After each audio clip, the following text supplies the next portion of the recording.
Good afternoon, it's the news and brief on RSTV. I am Catherine Ago.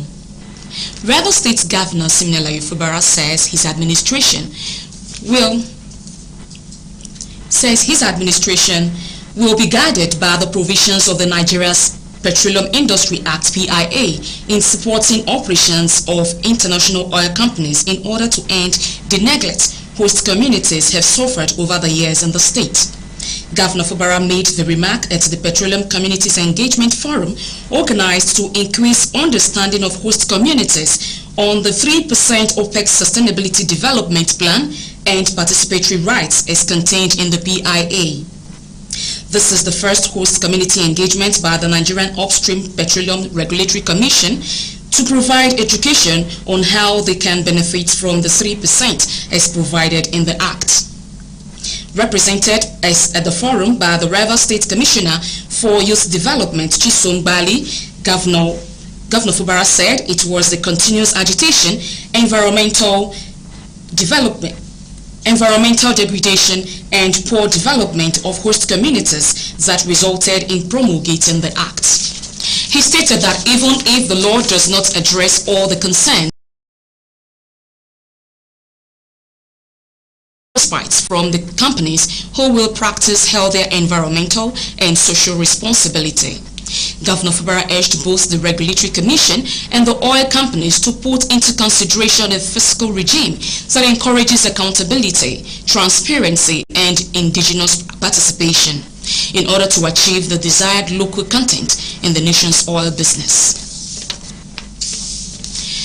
The organized labor has rejected the Chief of Staff to the President, Femi Gbajabiamila, as the head of the federal government team that will negotiate with the labor unions on subsidy removal palliatives. National President of Nigeria Labour Congress, Joe Ajero, made this known when the leadership of the labor unions visited the Senate. According to him, the Chief of Staff has been too busy to call for a meeting, adding that the President Bola Tinubu's Wage Award Committee has yet to sit almost 2 months after the fuel subsidy removal.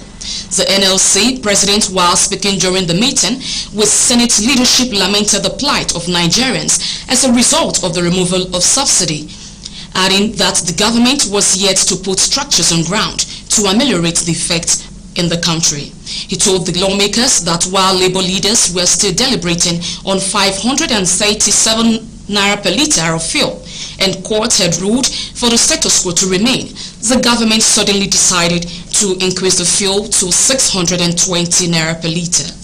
Similarly, the Trade Union Congress President TUC Festus Osifo lamented the snail speed with which the federal government was treating the issue of the palliatives and that there is no sense of urgency.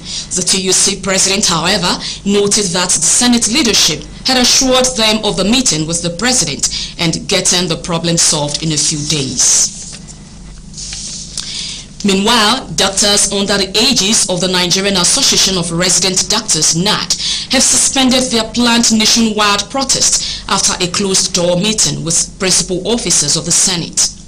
The president of NAD, Emeka Oji, who confirmed the development, said the planned protest slated for today has been suspended, adding that there will be an update in the next 72 hours.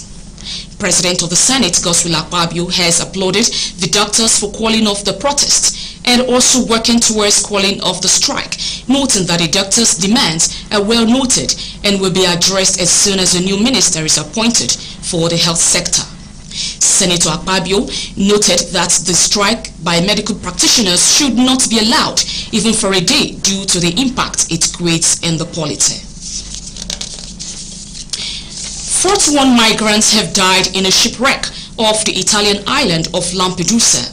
A group of 4 people who survived the disaster told rescuers that they were on a boat that had set off from Sfax in Tunisia and sank on its way to Italy.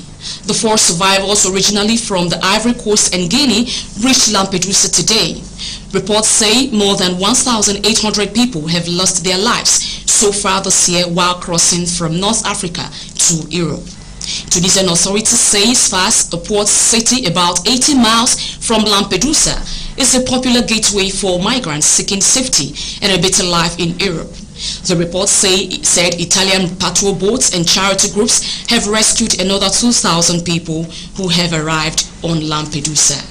That's it on the news in brief.